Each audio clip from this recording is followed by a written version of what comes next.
কিন্তু এই জিনিসটা যদি পরবর্তীতে আরও একবার হারিয়ে যায় এবং সেটা যদি আপনি ফিরে না পান এবং এটা যদি আপনার খুব পছন্দের হয়, তাহলে কিন্তু আপনি অনেক ক্ষতির মাঝে দিয়ে যাবেন। এজন্য নিজের পছন্দের জিনিসগুলোকে, মানুষগুলোকে এবং পছন্দ বা ভালো লাগার যে বিষয়গুলো, এগুলোর প্রতি গুরুত্ব দিন।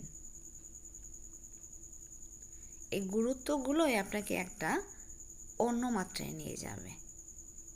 এই গুরুত্বগুলো আপনাকে এমন একটা রাস্তায় নিয়ে যাবে যেখানে আপনি নিজেকে আবিষ্কার করবেন একটা নতুন অন্য মানুষ হিসেবে, যেখানে শুধু প্রাপ্তি আর প্রাপ্তি থাকবে, ব্যর্থতা থাকবে না, হারানোর কিছু থাকবে না, বেদনার কিছু থাকবে না, শুধু থাকবে অর্জন, প্রাপ্তি, শান্তি আর তৃপ্তি।